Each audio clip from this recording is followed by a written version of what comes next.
Zohran Mamdani and the Glastonbury Music Festival? Okay, I kind of... Violence is an artificial construction. Death to the IDF! And we have to be very clear that what is happening here. Death to the IDF! These are the people the West has imported and then trained their own children to follow. Good job, West. Dude, it's awesome. Jewish guy doing anti-Jew tropes in an effort to desperately cling on to his racist fan base that left a long time ago because he's Jewish at the behest of Israel. Okay? Oh, we're importing these third worldists. Not me, but these other Jews are importing these third world disgusting barbaric monsters. Like this kind of commentary only appeals to white nationalists who already hate you because you wear a yarmulke, dumbass. Like, what do you mean? You can't you can't great replacement theory this at this stage after defending Israel for the past fucking 20 months. I always ask myself, like, who is this for? You know what I mean? Like, who is Ben Shapiro speaking to?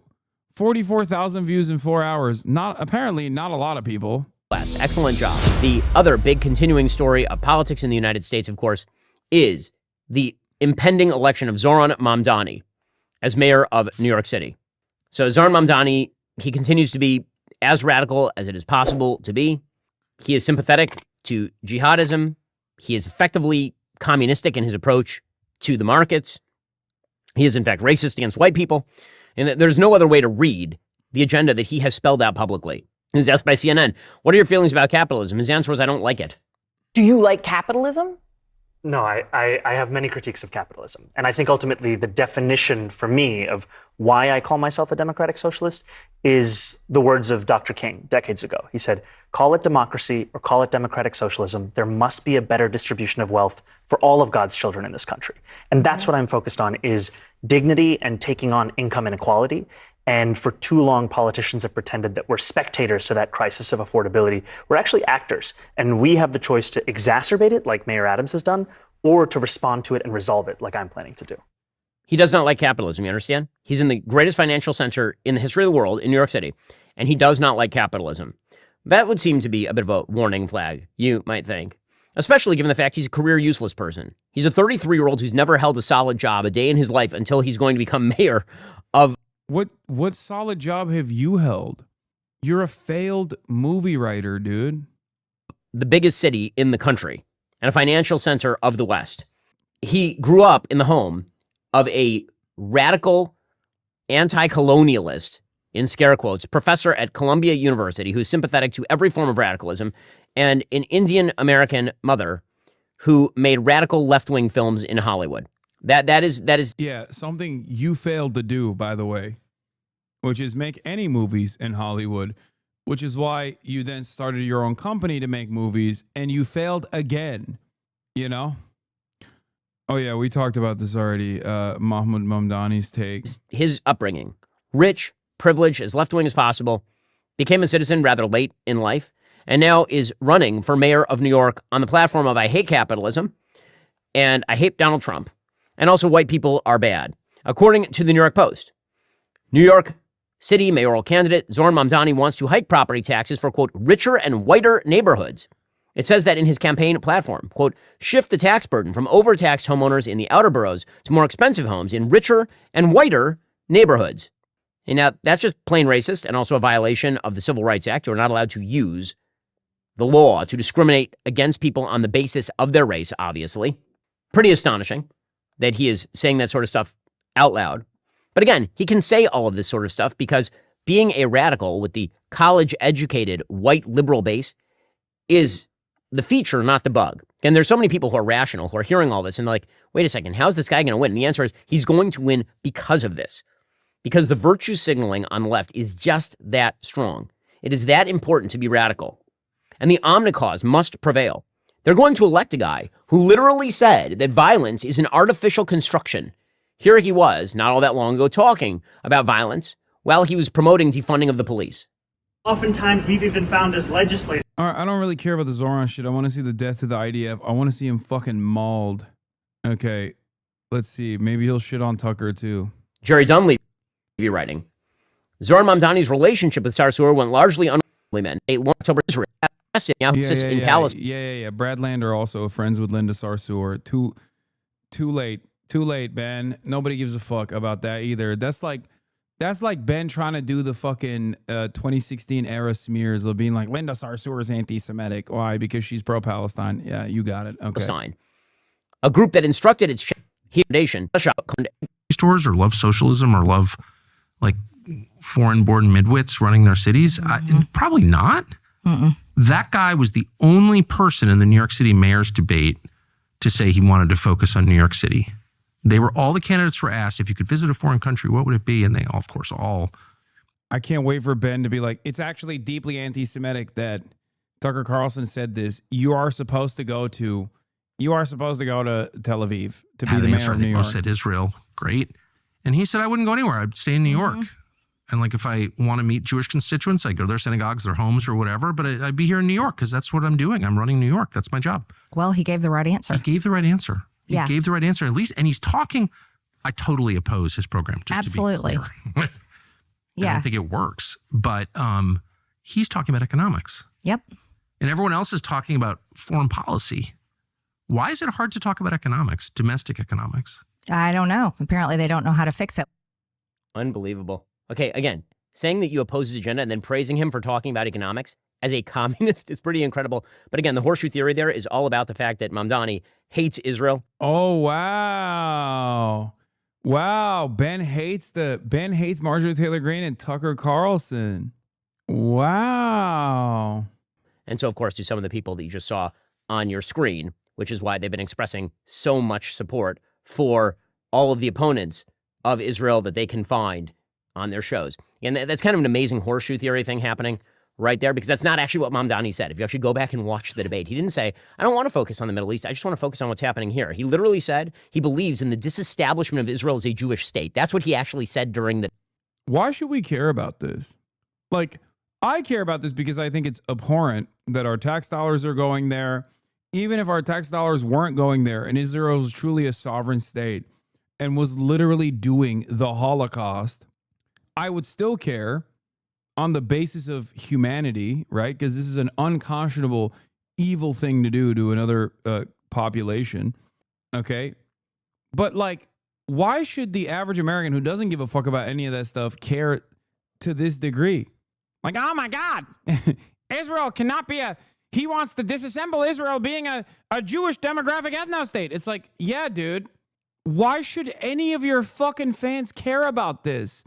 If anything, they'll care about it in the opposite direction because our tax dollars are propping this shit up. Like, what is this take? The debate. So that's a complete mischaracterization in order to... I looked at the comments. Yeah, it's mostly just like fucking heard there. Oh, whoa. Zohran, a Muslim, talking about colonialism, violence, artificial construction, like people that watched only the first half of it. Mamdani would run from a real soldier if he bumped into Netanyahu. Defend Mamdani because Mamdani is, of course, a rabid Jew hater, a full-scale anti-Semite who supports terrorism. And this does say something about the radical left. The anti-Americanism, the anti-capitalism, the anti-Israel, the anti-Jewish of it, they are all linked. They are all of a piece. It's all about destroying systems that are successful. It's all about that. It's, by the way, also linked to anti-Christianity. All of these things are of a piece. Nah, not really. Good luck with that, man. Yeah, good luck. Good luck with this narrative. I don't think the people that care about defending Christianity are on board with this at all, you know? The omni cause exists because of its omni opponent. And the omni opponent is the system. Capitalism, free markets, private property, free speech, strong foreign policy in the face of nefarious and evil enemies, traditional... Okay, this is boring. All right, yeah. Okay, all right, here. I just wanted to watch him mauled over the fucking death to the IDF shit. Glastonbury is apparently a giant music festival that happens in the UK, broadcast on the BBC. And at this gigantic music festival in Glastonbury, there was a person that I had never heard of, who you also probably have never heard of, calls himself Bob Villain, right, as opposed to Bob Dylan. And this person got up in advance of a band called Kneecap, which has, of course, gone out and campaigned against Israel and talked about how evil Israel is. And he decided that he was just going to call for the death of IDF soldiers. And also, he was going to shout about. I love these kinds of videos. And it's because they're literally just like crying about how much everybody hates Israel. Okay? It's awesome. It's just like, why does everybody hate Israel? Like all he's saying here is just like, everybody hates Israel. I don't like it. Why do you should love Israel instead of hating Israel? Have you thought about loving Israel? About how the West should essentially fall. Here's what he had to say, shouting at a gigantic crowd of people flying flags for Palestinians, terrorist groups. And yeah, I don't think you'd give a fuck if they were flying Israeli flags, right? You love that shit. So, spare me. all the rest. These are the people the West has imported and then trained their own children to follow. Good job, West. Excellent job. We've done it all right? From working in bars to working for Zionists. And if we can do this, I promise you, lot, you can do absolutely anything that you put your mind to. I'm telling you this. Free, free! Free, free! Free, free! Alright, but have you heard this one, though? Death, death to the IDF! Death, death to the IDF! Death, death to the IDF! This was broadcast on the BBC. Death, death to the IDF! Dude, there are tens of thousands of people in the crowd and they're fucking cheering death to the IDF, which of course I would never. I condom. I condom. Disavow. I mean, come on. No. I condom so hard. Did you notice Ben saying Bob Villain was imported? Just clear great replacement dog whistle while pretending to speak out against anti-Semitism? No, I did. That was the first thing I noticed, which is why I laughed. He's like, he's doing the Jews did great replacement in our beautiful Western civilization while simultaneously defending Israel. Like, who is this for? You're just... Death to the IDF! Hell yeah, from the river to the sea, Palestine must be, will be, inshallah, it will be free.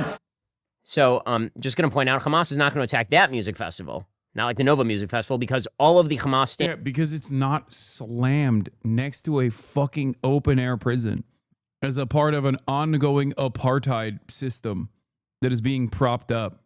It's because it's in England and not in fucking... Or it's in the UK and not in fucking Israel, okay? Stands are in the crowd at this one. Maybe Hamas is attending. They found some of their favorite bands.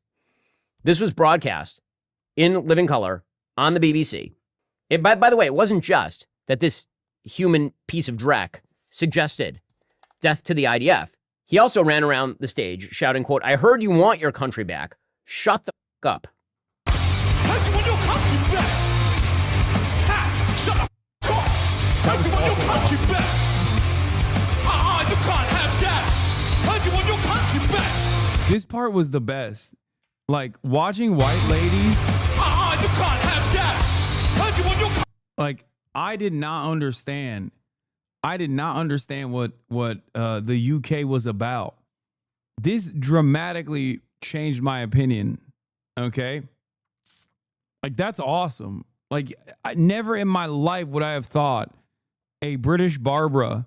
like with a sunflower hat like this would be like, yeah, heard you want your fucking country back, yeah? In it, shut the fuck up in it. Love that. Country back! Ha! Shut the fuck up! Okay, that's what he said on the stage there. So first of all, great ad for Nigel Farage's Reform Party, which says, get all of these people out of our country. Great ad for them. But this is indicative of a rise in not only... It's all the things. It is hatred for the West. It is hatred for the civilization that has granted them all of their power, all of their economic might, all of their privileges, all of their free speech. He just straight up, he's saying like black people should be grateful. Like that's what he's saying. He's like, know your place, black person. We gave you all of your economic might. That's crazy. He's like, you're an immigrant. You're permanently an immigrant. And you should know your fucking place. And you should also be deported. Nice. Right? And that, of course, is combined with the reason why they hate Israel. They don't hate Israel just because it's filled with Jews. Of course, that's one reason. They also hate Israel because Israel, they believe, is an extension of the quote-unquote colonialist West. That is the real reason they hate Israel. So, again, disgusting and vile, but indicative of a new left-wing base that exists across the political boundaries that separate. No, you don't understand. He hit the air quotes, so it's not real, okay? You see, you don't actually have to make an argument. You can simply present it as wrong, and then that's it. You can simply just go, quote unquote, Western colonial expansion when referring to Israel. And then as long as you hit the air quotes, then everybody knows that the thing that he's quoting is wrong. New York City is facing its worst housing shortage in over half a century. Only 1.4% of apartments are on the rental market, and the typical household spends more than half of its $70,000 income on rent.